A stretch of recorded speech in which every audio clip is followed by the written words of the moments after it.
Masta na ngai moko Jani la métisse noire ya beta beta. Mignon. Tuna nga nini moto. Yo zwe bate basolo za wi. Tiko lo baboy. Veut dire mikolo yo babimisi bor moko moto na nga suka d'internet. Comment on nini panja sango. Comment nango? www.congomillennium.com. Kukolo wansu na anglais te pana yo kibiente.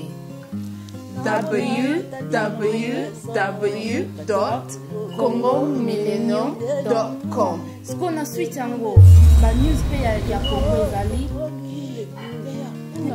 Baza na tout moto na ngai.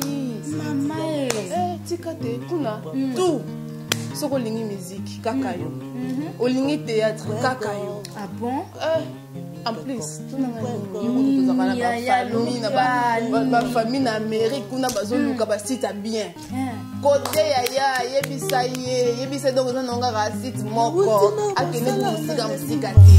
Donc ça nonga ka ke www.congomillennium.com. Siko na tuna na switch yango ba théâtre pe ezali. Mama na somba divinité na monde. En plus de cela, tout le monde a besoin de au bassin là, yo, ba leaflet que au lieu de promoter les témoins locaux, nous pouvons la business. Mais maintenant, on a conseil les ya.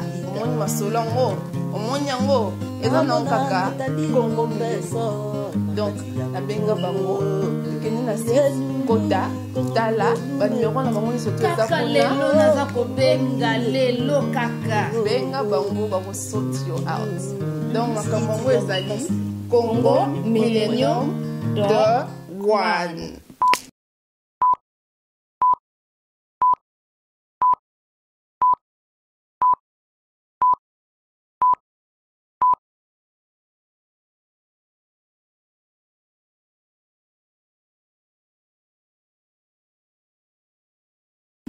Bonjour, bonsoir, très chers internautes, vous qui nous suivez de partout.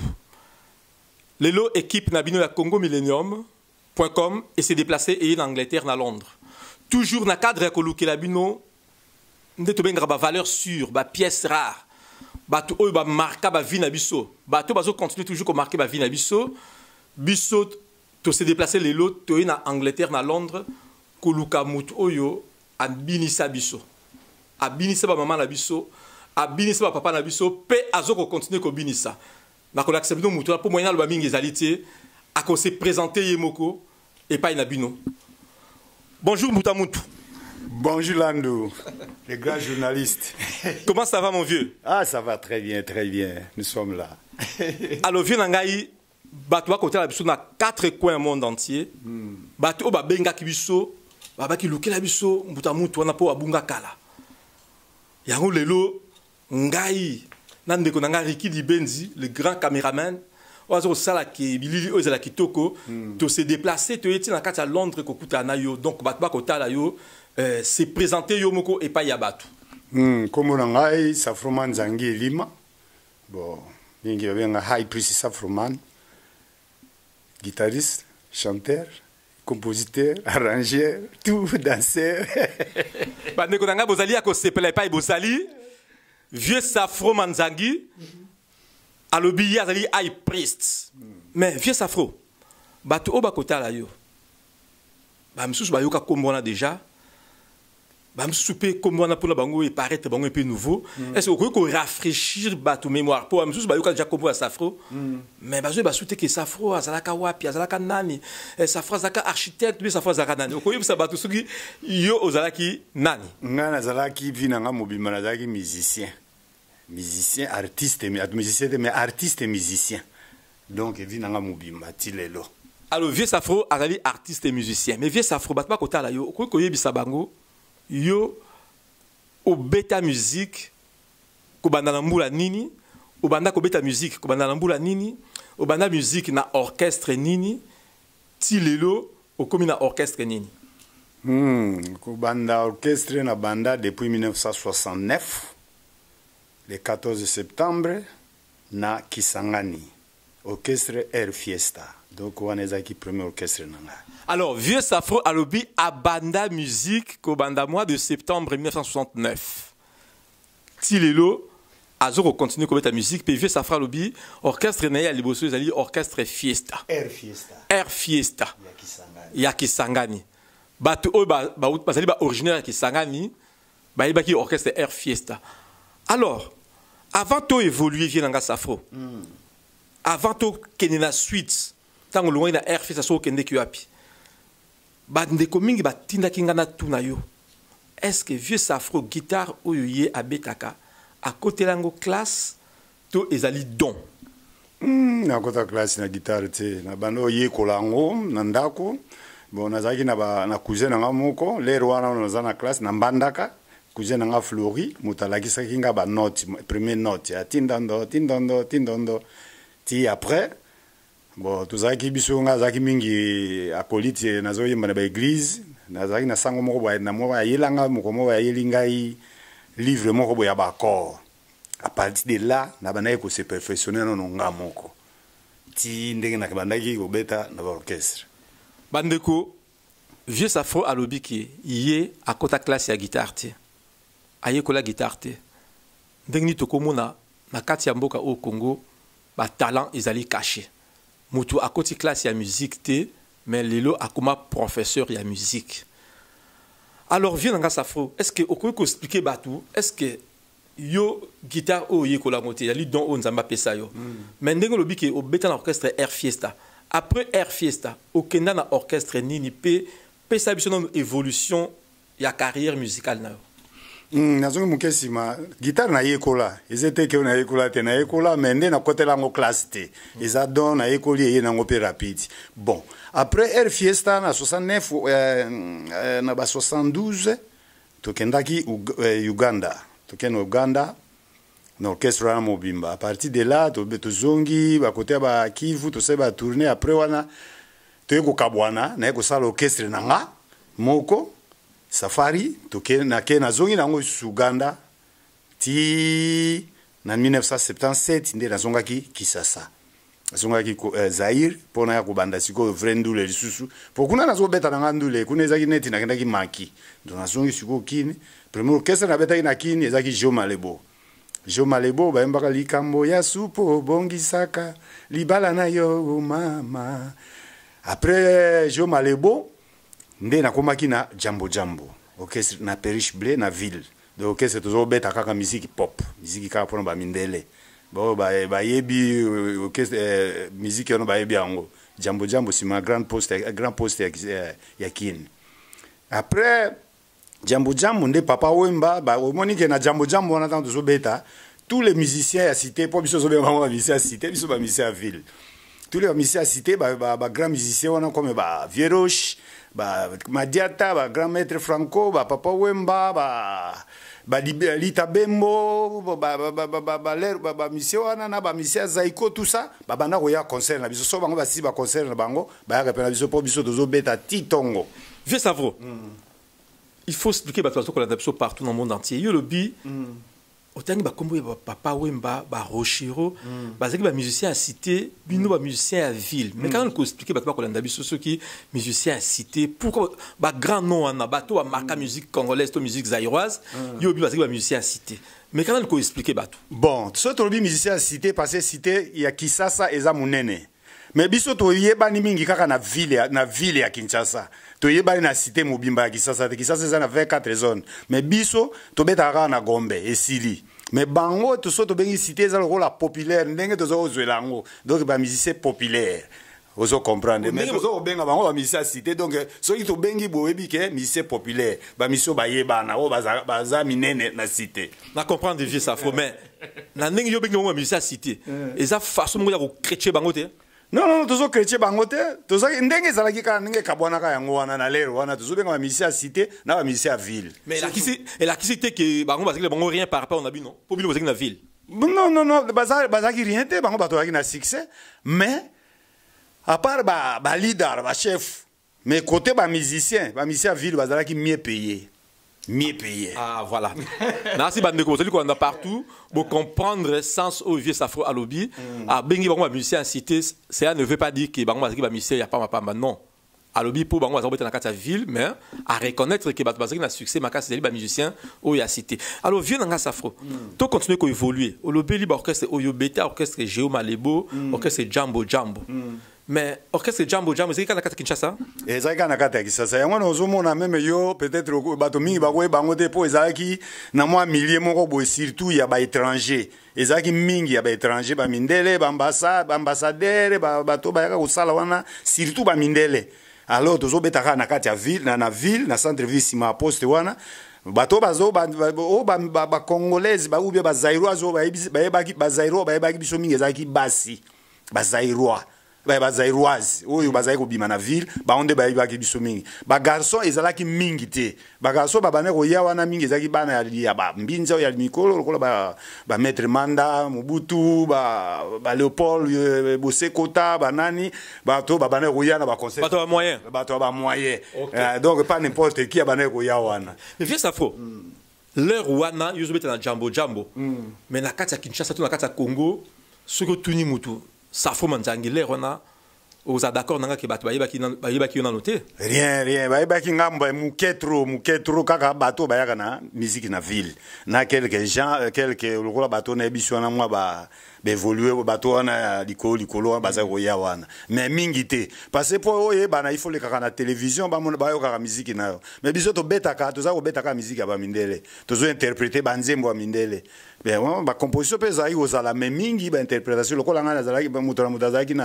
na spécialité na yenga zaki spécialité ya reggae na pop musique donc naza ko interpréter banzembo lokola ya Bob Marley, Jimmy Cliff l'air one ezaki bango bato bazo régner Burning Spear nazo Jackson Michael Jackson ba Lionel Richie Abba wana ba style ngana banaye ko interpréter wana bon ba musupe bazaki ba Julien Iglesias sport zaki ebele bande ko nakanisi tozali ko avancer petit à petit vient nanga Gina Kiese na kati ya London ozali ko landa vieux Safro ndenga zali ko koloba kulutu Safro après Jambo na évité que l'orchestre soit continuera toujours coexister ou pas mais après Jambo okende ki na orchestre nini après Jambo bon avant na l'orchestre na lo ba orchestre na kendeki sala kindeki to beta kawana ba misende ba na lo ba ki ba ya kawana donc ba toko ba lead bembo banani libeki ndemo ta ndo pesa sango ngai et puis na ba papa wemba kuna libeki azaki nani lita bembo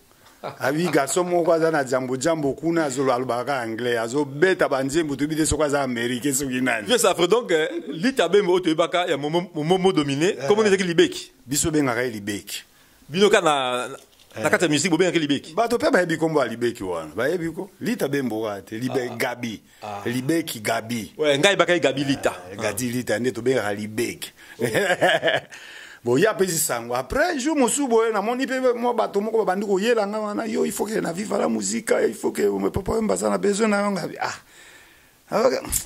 ti na ko ke na bokesa la cité te nga beta pop no simba te ti un jour et pesi que il faut na que na viva momi na ngai madame maman Lawrence habite yo pe ka orchestre zo beta wana ba ebi yo ba e ba ka ote bato ebi yo ka ba mindele na ba londonien tout ça kende kaka bon tango ba yaki poto na 79 na visa 80 ba musicien batikalaki tango bazongi so calmera atikalaki jiva atikalaki siria atikalaki biso nde sikoyo to yaki kokota sikoyo po to remplacer ba musicien na donc to kokota ba série to flakitoko na kota ya sima to flakitoko ping pong ba bojake bongo wende bo na série yaba na bashana sha ezalaki Kester Jengaka Dindo Yogo Fafa de Molokai de Baba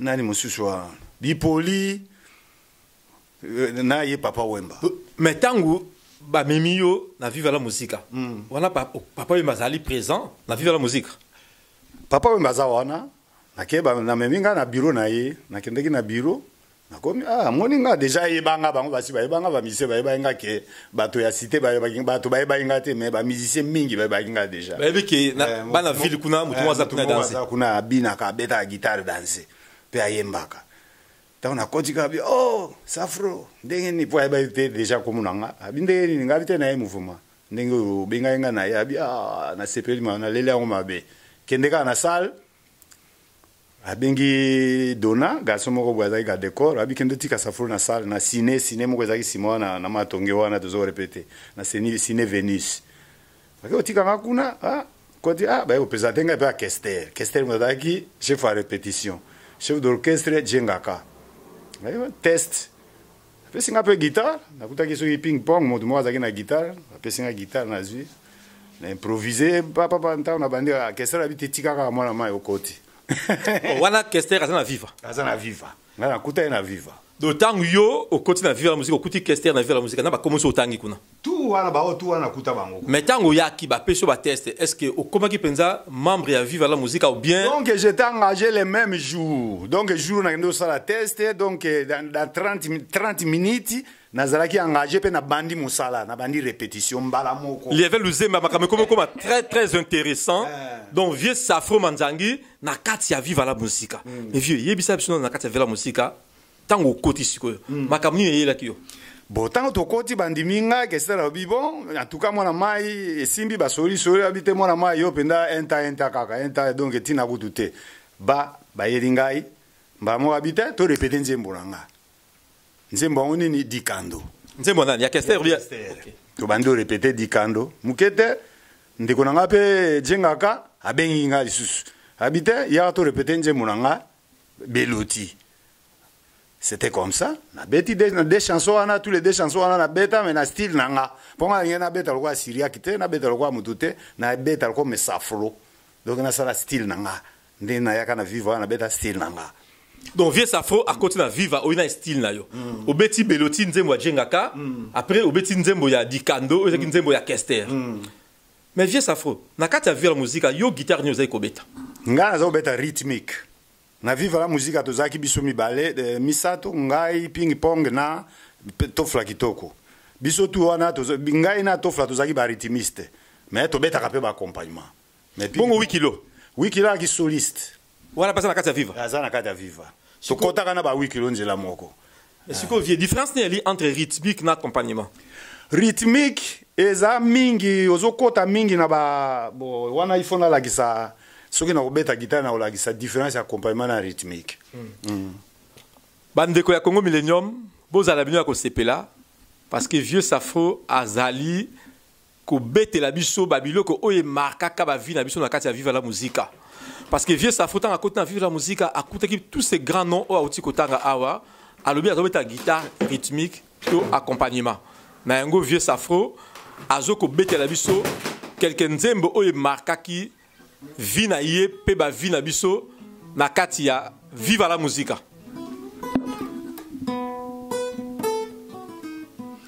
va betalo bloka viva la musique na kembisa no misapina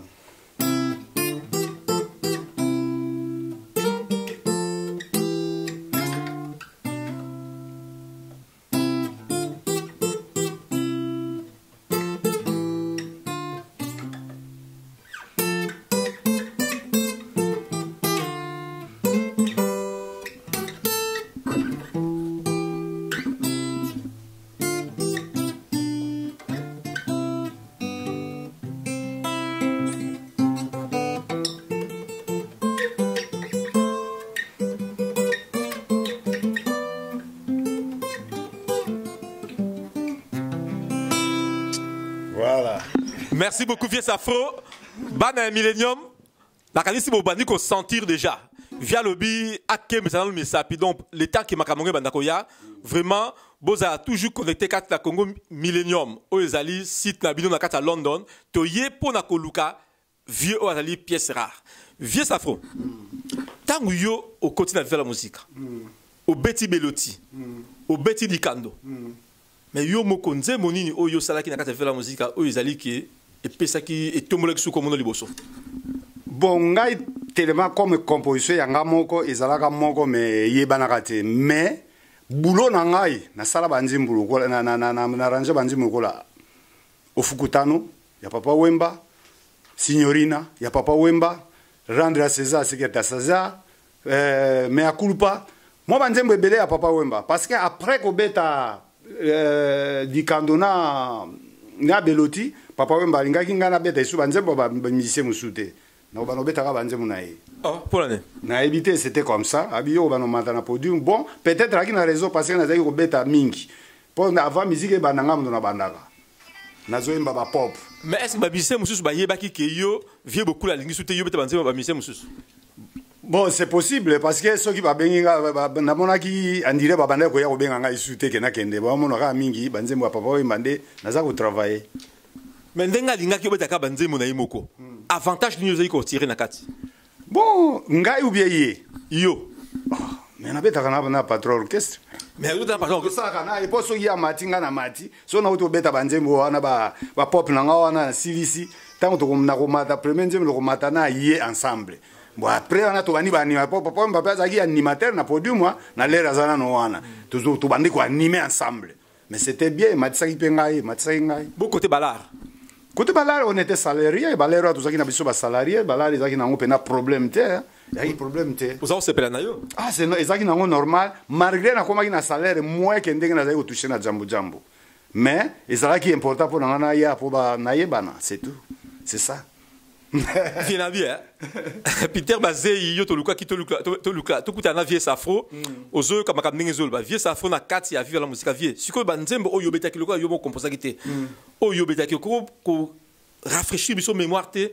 Na quelqu'un nzembo o yo betaki papa yimba. Ngo beta lokolo yo.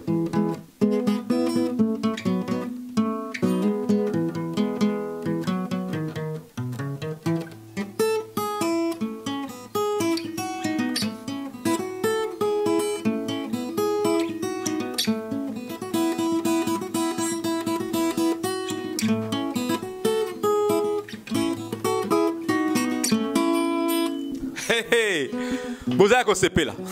On a dit au Fukutano, hein? Fukutano. Ah voilà. Alors, à part au Fukutano, viens.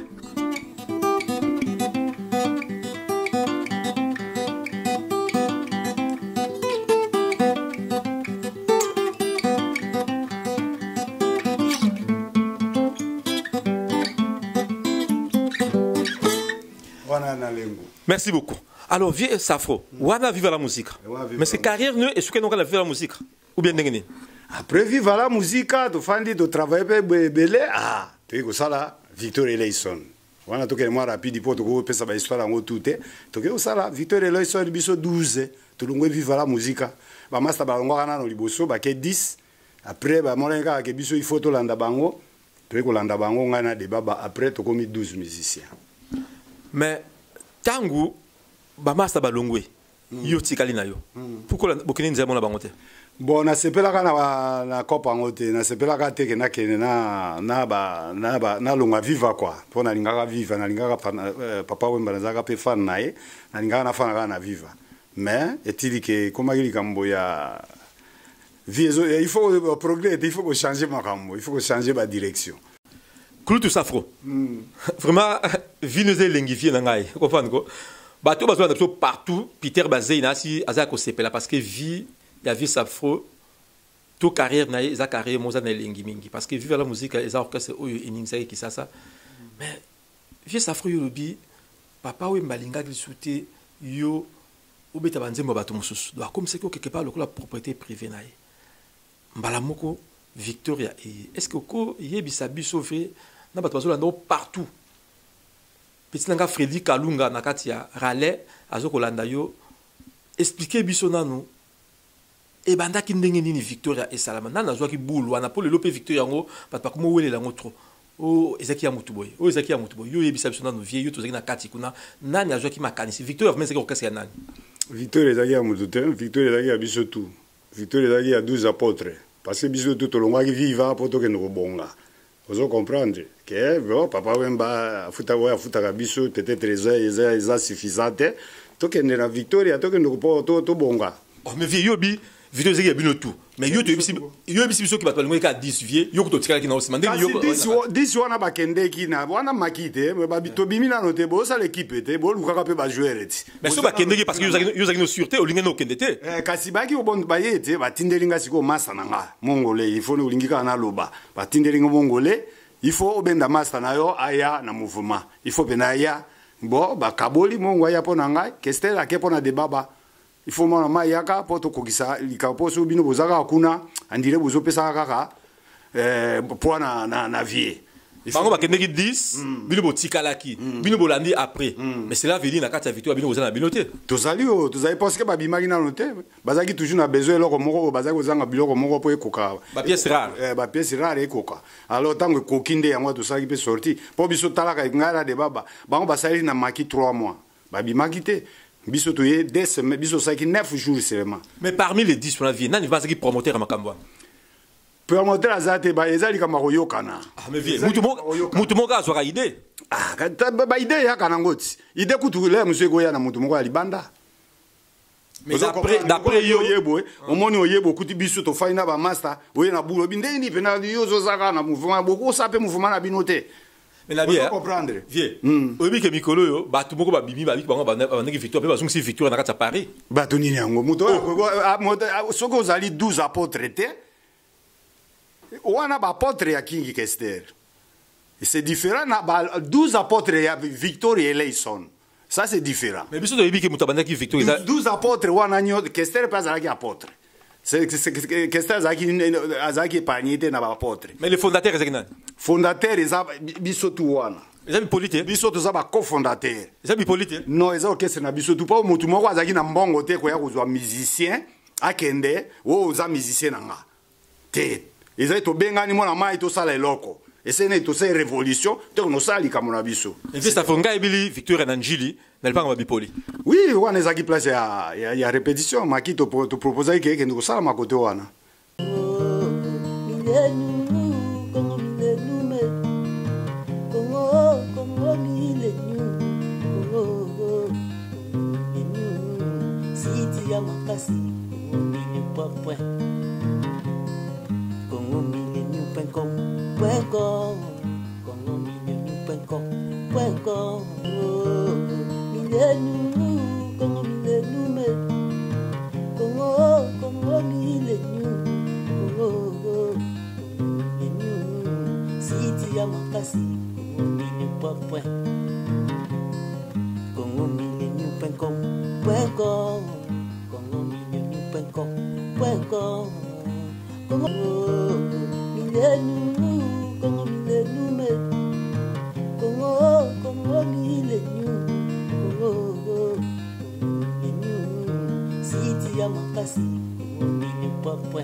Congo